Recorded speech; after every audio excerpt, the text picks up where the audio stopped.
Айдар әфәнде, Татарстанның ең яхшы җырчылары, артистлары, сәнгать әһелләре Башкортстаннан деген фикер бар.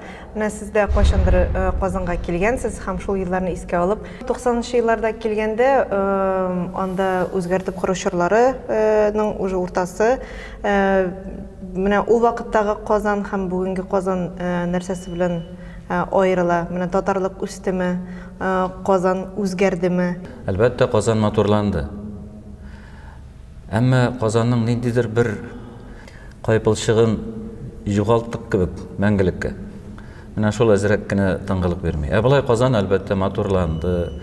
Мин бик йөрәгем әрни менә шушы борынгы йортларны саклап калып буладыр. Мин үзем архитектор да, төзүче дә түгелмен, әмма ләкин иманым камил алар күренеп торадыр. Менә дигән ныклы йортлар һәм аларны реставрацияләргә кирәк иде, әлбәттә. Аларны тургызырга кирәк иде. Аларны ничектер бульдозер белән аткан кебек, бөтенсен бергә эшереп ватып ташлаган йортлар бик күп булды. Менә дигән матур йортлар юкка чыктылар. 2017 елдагы бу мәктәпләрдәге реформаларны сез ничегрәк кичердегез, Айдар әфәнде? Бүтән табигый татар кебек йөрәгем әрнеп, әлбәттә кичердем. Бу минем өчен бик нык авыр хәл булды. Үзегезне бүген менә нинди җырчы итеп тасвирлар идегез? Нәрсәгә ирешә алдыммы, юкмы дигән сорауга. Гомумән ирешә алдым. Минем максат белемле, зыялы җырчы, милли җырчы булу иде. Милли җырчы ул шул ук дөнья классикасында җырлый алу, үзебезнең урыс классикасында, татар классикасында җырлый алу, әлбәттә халык җырларын җырлый алу һәм эстраданы җырлый алу кирәк булганда. Халыкның затлы җырга ихтияҗы бармы? Ихтияж бар һәм ул булырга тиеш. Һәм ул ихтияжны безнең бит мәдәният министрлыгы да бар. Безнең республикабыз бар. Үзенә күрә Россия эчендә булса да дәүләтебез бар дигәндә. Шуңа күрә мәдәният министрлыгы һәм безнең дәүләтебез ул ихтияжны шулай ук җылытып торырга тиеш, шулай ук булдырып торырга тиеш ул ихтияжны. Ул ихтияж булырга тиеш. Нишләптер менә бездә шундый ялган һәм ялгыш фикер йөри, нишләптер татарча җырлау ул безнең татар эстрадасы гына, ул безнең татар җырчылары дигән кебек. Менә мәсәлән, син дөнья классикасын җырласаң, татар классикасын, урыс классикасын җырласаң, ул безнең татар җырчылары түгел дигән. Татар җырчылары нишләп алар дөнья классикасын җырламаска тиешләр? Алар да татар җырчылары. Алар татар җырчылары һәм аларны шулай ук эстрада җырчылары кебек итеп пропагандаларга кирәк. Телевидениедә, радио, телевидение пропагандаламаса, алар халыкка бик кермәй һәм ихтияж да әлбәттә кими. Әмма ләкин ихтияж бөтенләй бетмәячәк. Затлы җырга, затлы җырчыларга ихтияж бар һәм булачак, аны арттырырга кирәк. Бөтен нәрсәне коммерциягә гына калдырырга кирәк. Мин ишенегәндә ул безнең югары сәнгать, ул шул ук безнең герб, флаг кебек һәрбер үзе хөрмәт иткән милләтнең үзенең югары сәнгате булырга тиеш. Концертлар күбрәк булырга тиеш. Һәм концертларда ниндидер очраклы гына режиссерлар түгел, теге үзенең таныш-белешләрен җыештырып алып җырлаткан һәрбер концертларда. Үзгәреш җилен карадыгызмы, Айдар әфәнде? Һәм нинди фикерләр калды? Дөресен әйткәндә, үзгәреш җилен булай тулаем карамадым. Нишләгәндә мин аңладым анда нәрсә икән. Нәрсәсе, менә ул да Татарстан президенты Рөстәм Миңнехановның татар эстрадасы белән канәгать булмавы нәтиҗәсендә барлыкка килгән фестиваль иде. Һәм анда татар классикасы яңадан ниндидер яңа жанрларга төреп бирелү иде максаты. Менә ирешелдеме, юкмы бу максатка, яисә юкмы? Мин уйлыйм, ул минем бу шәхси фикерем, әлбәттә. Мин уйлыйм, ул кирәкмәгән кеберәк эш дип. Әмма ләкин кирәк инде, нәрсә булса да, нәрсә эшләнсә дә кирәк, әмма ләкин мин ишетүемчә анда бик күп акчалар бүленә һәм ниндидер. Ул концерт буларак бик кызыклы, әмма ләкин үзгәреш җиле буларак ул бер нәрсә дә үзгәртми. Анда бернинде яңалык юк. Әгәр дә син, мәсәлән, сандугачны җырлыйсың икән, син сандугачны тиешенчә әйтеп җырларга кирәк. Анда бернәрсә үзгәртергә кирәк. Әйбәт җырларга кирәк, шул гына. Инде критерийлар буенча сайлыйлардыр ул җырчыларны.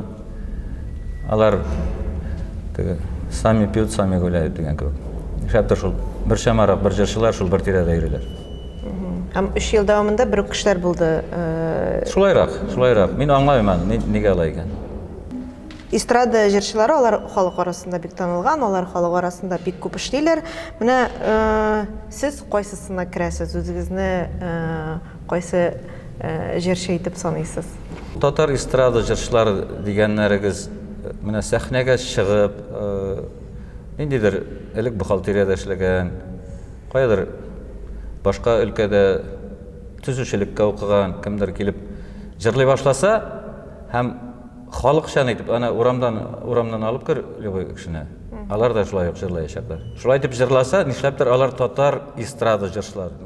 Нихәтле начаррак шухәтле татар эстрадасы җырчысы була микән? Алар үзләре җырлаган көйнең биткәнендә көй бетмичә торып баш имиләр икәнендә белмәгән алар татар эстрада җырчылары була микән? Татар эстрада җырчылары алар мотлак надан булырга тиешләр микән? Җырчылар арасында кемнең күбрәк халтурасы күбрәк хәзер авторитетлар шулар, кемнәр күбрәк туйларда йөриләр, кемнәр күбрәк мәҗлесләрдә йөриләр, кем күбрәк акча эшләп, менә кем күбрәк концертлар эшли, менә әйтик, Тямаев күп безнең кассалы җырчылар бар бит инде. Менә шуларның дәрәҗәсе хәзер зур. Ә сез килешәсезме, менә алар никадәр теге бәлки белемләре дә юктыр, алар үзләре аны таныйлар да, ләкин алар татарча җырлыйлар, татар тамашачысын үзләренә каратып утыралар.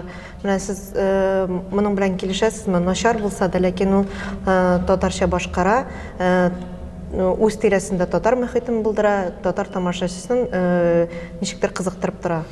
Менә сез әйтәсез, начар булса да дип. Нигә начар эшләргә? Яхшы эшләргә тырышырга кирәк. Яхшы эшләргә тырышырга кирәк. Менә бездә бит әле Мәдәният министрлыгы дигән оешмада бар. Министрлыкта бар. Ул министрлык менә шушы яхшы җырчыларны җыеп, яхшы режиссерлар белән аларны менә нәрсәдер үзгәрешле кебек түгел. Менә җырларны ничек ул җырлар бар, җиренә җиткереп, менә шуларны җырлап, менә шу концертларны шулай татар тамашачысын шунда җыярга, эстрадасында, нигендә. Менә бездә бит инде эстрадада кем ничек булдыралар, шулай концерт куя хәзер. Татар хәзерге вакытта көтүшсез калган сарык көтү күп. Ничек булдыралар, шулай эшләр. Ниндидер бер профессионал, бер белгән кеше менә моны министрлык әлеге дә кайтып кала. Алар җитәкләсен менә шушы процессны. Җырчы кем ниндидер мәсьәләне тәнкыйтьли икән, аннары хөкүмәт чараларына юл ябылырга мөмкинме? Никадәр менә җырчылар, сәнгать кешеләре ирекле? Сез үзегез җавап бирдегез инде. Бездә шулайрак, әгәр дә тәнкыйтьләр икән күбрәк, аларга юл ябыла. Ул ягы да бар. Андай очракларга сез үзегез тараганыгыз булдымы? Инде репрессиялар, инде басым ясау, яисә кисәтү бәлки булгаладымы сезнең очракта? Ул гел бара инде шундай нәрсә, гел бара. Гомер буена. Җырчы ирекле булып кала аламы продюсерлар белән эшләгәндә, яисә юкмы? Әлбәттә, продюсер белән эшләгәндә җырчы ирекле була алмыйдыр инде. Мин гомумән әлегә бу продюсерлыктан ниндидер бер файда күргәнем юк. Кеше акча эшли инде. Кемдер менә кайсыдыр җырчылар чыннан да күренәләр.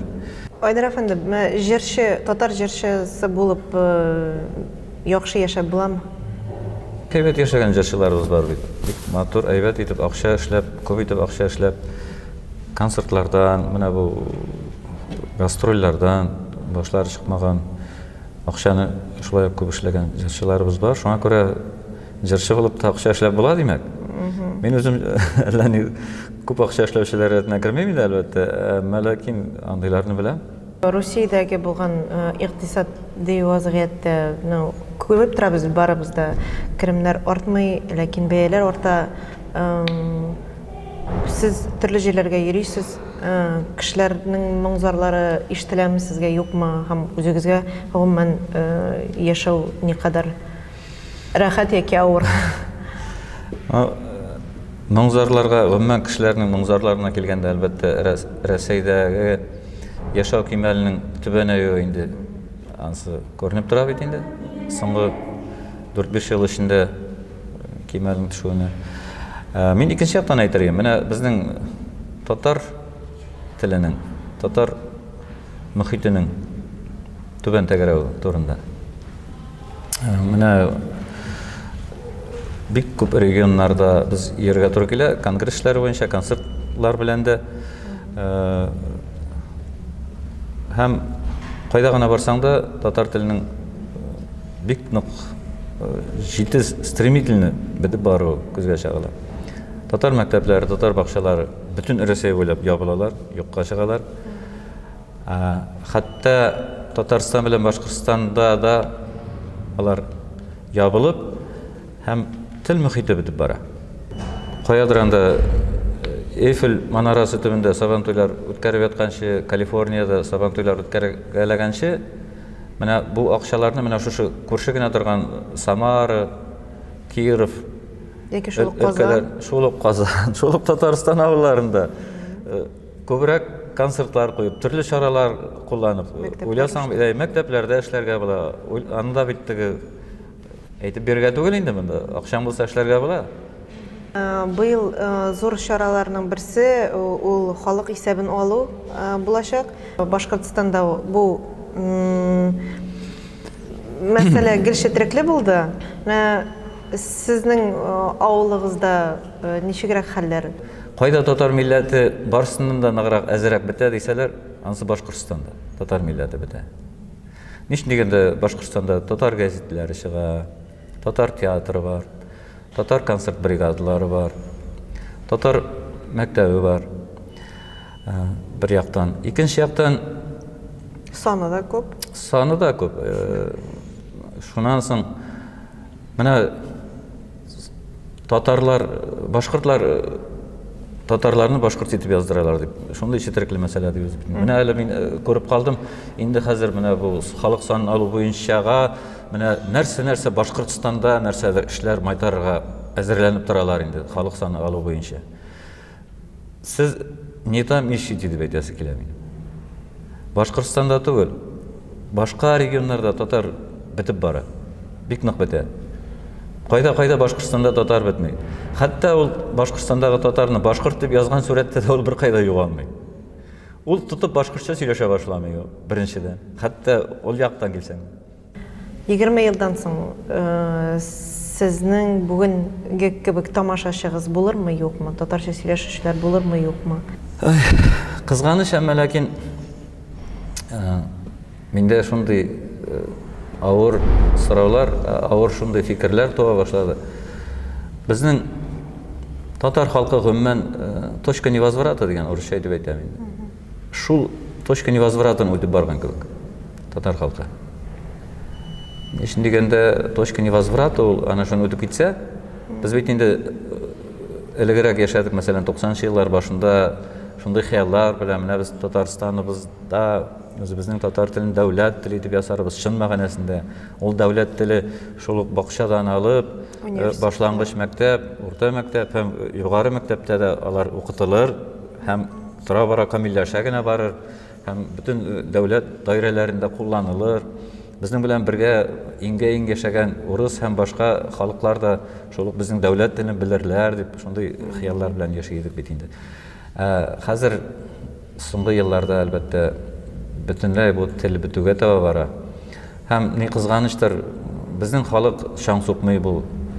Безнең аерым-аерым гына шәхесләребез, аерым-аерым кичкенә төркемнәребез шаң сугып маташалар, әмма ләкин аларны әллә ни тыңлаган кеше дә юк.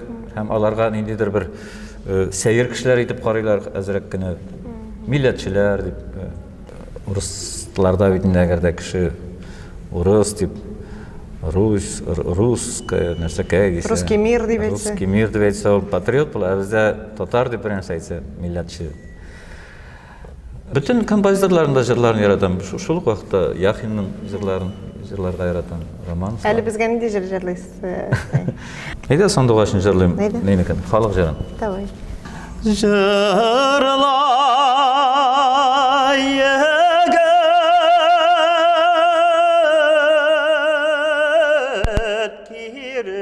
киреп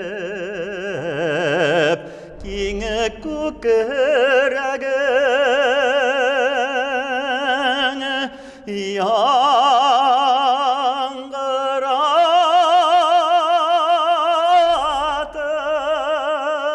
яңгыратып Уралының буйларын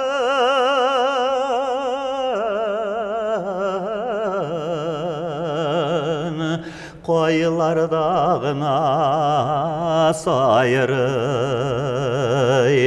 саны дуғаш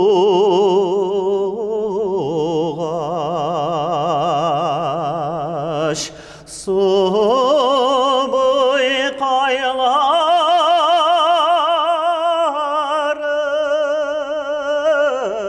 қайларын далайы туғайда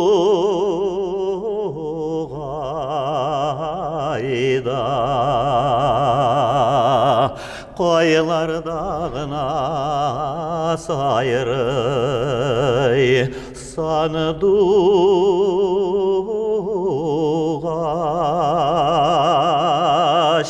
субой